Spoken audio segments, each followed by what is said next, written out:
Hello students, welcome back to my channel study hard. इस video में हम लोग करेंगे क्लास 7 एनसीईआरटी मैथ्स का एक्सरसाइज 11.2 का क्वेश्चन नंबर 4। चैप्टर का नाम है एक्सपोनेंट्स एंड पावर्स। तो क्वेश्चन नंबर 4 में क्या दिया गया है देखते हैं। Express each of the following as a product of prime factors only in exponential form. यहाँ पे जो भी आपको नंबर्स दिए गए हैं ना क्वेश्चन में, उनको आपको एज अ लिखने कैसे प्रोडक्ट ऑफ प्राइम फैक्टर्स के मतलब तरह लिखने हैं। प्रोडक्ट बीच में उनका मल्टीप्लाई होना चाहिए और क्या होना चाहिए, वो ओनली इन एक्सपोनेंशियल फॉर्म में भी होना चाहिए। एक्सपोनेंशियल फॉर्म कैसा था, ये वाला फॉर्म है ना, इस तरह के फॉर्म में आपको लिखना है। कुछ नंबर बेस होना पड़ेगा, उसका कोई पावर होना पड़ेगा, तो उसको ही कहते हैं एक्सपोनेंशियल। तो इस बेसिकली आपको पूछा गया मतलब क्वेश्चन में ये जो नंबर है इसको आपको पावर के फॉर्म में लिखना है, ठीक है। तो हम लोग क्या करेंगे, जब भी ऐसा कोई बड़ा नंबर दिया रहेगा आप लोग को किसी भी तरह का सम में, तो हम लोग सबसे पहले उसका प्राइम फैक्टर्स निकालते हैं, ठीक है।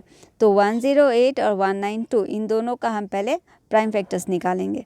तो 108 का प्राइम फैक्टर्स आप लोग देखो, 2 5 जा 10, 2 4 जा 8 है ना, फिर 2 2 जा 4 हुआ, इधर से 1 कैरी गया, 2 7 जा 14, फिर 3 9 जा 27, फिर 3 3 जा 9, 3 1 जा 3।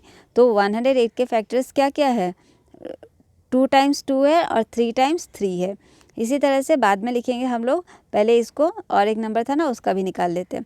192 के प्राइम फैक्टर्स, 192 को 2 से डिवाइड करेंगे तो 96 आएगा, फिर 2 इंटू 96 जा 192, फिर 96 को 2 से डिवाइड करेंगे तो 48 आएगा, फिर 48 को 2 से डिवाइड करेंगे तो 24, फिर 24 को 2 से डिवाइड करेंगे तो 12, फिर 12 को 2 से डिवाइड करेंगे तो 6, फिर 6 को 2 से डिवाइड करेंगे तो आपका आएगा 3, और लास्ट में 3 1 जा 3। तो इन दोनों के फैक्टर्स का आपको यहाँ पे लिखने हैं, ठीक है। जैसे कि देखो, पहले लिखेंगे हम फैक्टर्स ऑफ 108, पहले आपको लिखना है इक्वल्स टू, ये जो भी कुछ फैक्टर्स था ना इसको आप यहाँ पे लिख दो सारा। उसके बाद देखो 2 कितने टाइम्स था, यहाँ पे 2 टाइम्स था ना, यहाँ लिखेंगे इसलिए 2 स्क्वायर मल्टीप्लाइड बाय 3 कितने टाइम्स है, 3 टाइम्स, इसे लिखेंगे 3 रेज़ टू दी पावर 3, ठीक है। यहाँ तक समझ में आया आप लोग को। फिर आगे फैक्टर्स ऑफ 192 के जितने भी फैक्टर्स थे ना इनको हम लिखेंगे यहाँ।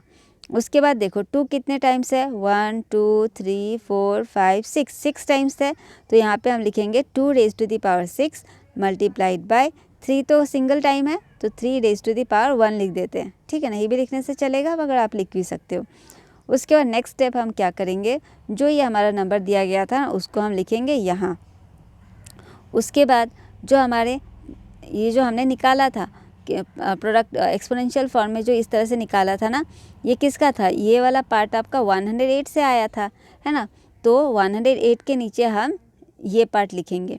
यहाँ पे 108 के नीचे हम लिख सकते हैं 2 स्क्वायर मतलब 2 raise to the power 2 multiplied by 3 raise to the power 3, क्योंकि ये इन्हीं के फैक्टर्स है। और 192 का बदले हम लिख सकते हैं 2 raise to the power 6 multiplied by 3 raise to the power 1, यहाँ से, क्योंकि हमने पहले ये निकाल लिया है। उसके बाद आप लोग देखो यहाँ पे, देखो ये इस वाले का बेस 2 है और इस वाले का बेस 2 है, तो इन दोनों को हम लोग नेक्स्ट स्टेप में एक साथ लिखेंगे यहाँ पे इस तरह से। उसके बाद जैसे कि आप देख सकते हो अभी, है ना, ये वाला और ये वाला, इन दोनों को हम लिखेंगे एक साथ इधर, और इन दोनों को एक तरफ कर देंगे, ये स्क्वायर इसको, और मान लो इसको एक तरफ कर देंगे। 3 बेस वाले को एक तरफ, 2 बेस वाले को एक तरफ। अब देखो दोनों बेस सिमिलर है, पावर्स अलग अलग है, तो दोनों पावर्स प्लस हो जाएंगे क्योंकि यहाँ पे मल्टीप्लाई है। तो 2 नेक्स्ट स्टेप में हम लिखेंगे 2 रेज़ टू दी पावर 2 + 6, फिर ये मल्टीप्लाई यहाँ, फिर 3 रेज़ टू दी पावर ये वाला 3 और ये वाला 1, यहाँ पे दोनों प्लस हो जाएंगे, ठीक है। यहाँ पे कुछ नहीं था ना, इसलिए हमने यहाँ पे 1 दे दिया है। नेक्स्ट स्टेप में 2 raise to the power 2 + 6 plus करोगे तो आएगा आपका 8 multiplied by 3 raise to the power 3 + 1 आप प्लस करोगे तो आपका आएगा 4। तो इसके आगे तो हम कर नहीं सकते, क्योंकि इसको आगे हमें सॉल्व नहीं करना है, क्योंकि ये एक्सपोनेंशियल फॉर्म में लिखने बोला था। और आप देख सकते हो ये इस फॉर्म में आ गया कि दोनों बेस भी अलग है और पावर्स भी अलग है, तो इसे हम अब सॉल्व नहीं कर सकते, तो इसको हम ऐसे ही छोड़ देंगे, ठीक है। तो ये हो गया आपका क्वेश्चन नंबर 4 का। अब देखते हैं क्वेश्चन नंबर 2। क्वेश्चन नंबर 2 में दिया गया है 270 दिया गया है, बस एक ही नंबर है, तो हम इसका भी प्राइम फैक्टर्स पहले निकालेंगे। देखो यहाँ पे 270 है ना, लास्ट का डिजिट 0 है, तो इसका मतलब 2 से कैंसिल जाएगा। जब किसी भी नंबर का लास्ट का डिजिट जो होता है ना वो इवन होता है, तो वो 2 से कैंसिलेशन हो जाता है। जब 2 से हम इसको कैंसिल करेंगे तो हमारा आएगा 135। अब देखो लास्ट का डिजिट अब 5 आ गया, मगर अब हमें 2 के बाद ये तो 5 से जाएगा ही, मगर हमें चेक करना पड़ेगा कि 135 जो 3 से कैंसिलेशन होगा कि नहीं। उसके लिए आपको डिविजिबिलिटी याद होना चाहिए। पहले हम क्या करेंगे, 1 + 3 + 5, इन तीनों का प्लस करने से कितना आता है, 9 आता है ना टोटल, और 9 3 के टेबल में आता है। इसका मतलब ये पूरा नंबर जो है ना वो 3 से डिविजिबल होगा। ठीक है, तो आप इसको जब डिवाइड करोगे तो आपको मिल जाएगा, और डिवाइड करने से आपका 40 आएगा। ठीक है, 45 आएगा। फिर ये 3 से जाएगा, 3 से 3 1 जा 3 हो रहा है, उसके बाद 3, फिर 3 5 जा 15 हो जा रहा है, फिर से इधर 3 5 जा 15 हो रहा है, 5 1 जा 5। तो इसके बहुत सारे फैक्टर्स आ रहे हैं। क्या क्या आ रहे हैं देखो, जो भी फैक्टर्स है हमने यहाँ लिख लेंगे। फैक्टर्स ऑफ 270 इक्वल्स टू, ये जो पूरा पार्ट है आप इसको यहाँ लिखोगे। फिर देखोगे कौन सा नंबर कितने टाइम्स आ रहा है। 2 जो है ना ओनली 1 टाइम ही आया, तो उसको ऐसे ही लिखेंगे।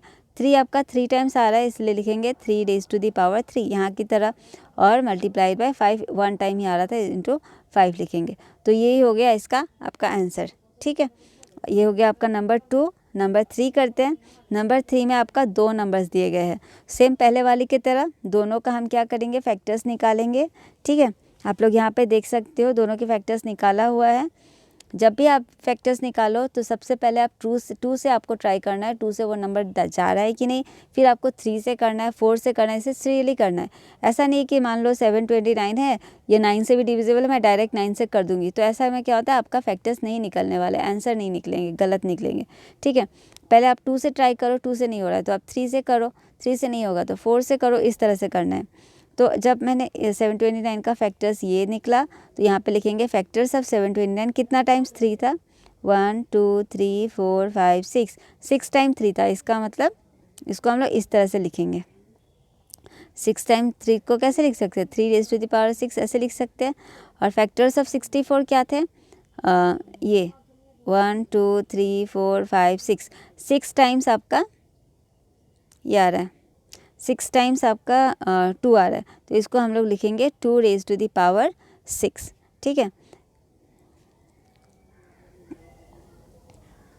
तो देखो यहाँ पे 2 जो है ना वो 6 टाइम्स है, तो फिर हम लोग क्या करेंगे, ये जो हमें यहाँ पे दिया गया है इस नंबर को हम लोग लिखेंगे यहाँ पे। उसके बाद 729 के बदले हम लोग क्या लिख सकते हैं, 3⁻6, क्योंकि 3 जो था 6 टाइम्स था, और 64 के बदले हम लिख सकते हैं 2⁻6। तो यही हो गया आपका आंसर। ठीक है, फिर नेक्स्ट करते हैं क्वेश्चन नंबर 4। क्वेश्चन नंबर 4 में एक सिंगल नंबर दिया गया है 768, तो हम लोग इसी का पहले फैक्टर्स निकाल लेंगे। देखो लास्ट का डिजिट 8 है ना, इवन नंबर है, इसका मतलब ये 2 से कैंसिलेशन होगा। जब हम लोगों ने 768 को 2 से डिवाइड किया तो हमारा आ गया 384।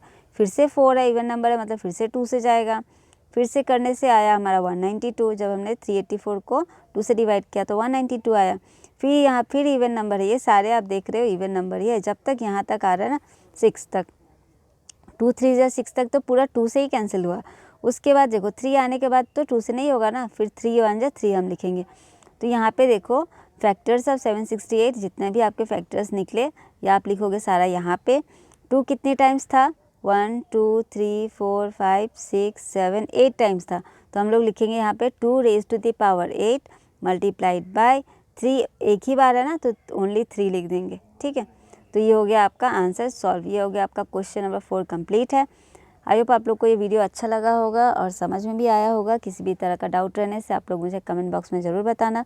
वीडियो अच्छा लगा हो तो सब्सक्राइब करना, अपने दोस्तों के साथ शेयर करना, लाइक करना, कमेंट करना। ठीक है, मिलते हैं नेक्स्ट वीडियो में, वहाँ करेंगे हम क्वेश्चन नंबर 5 11.2 का। Thank you for watching.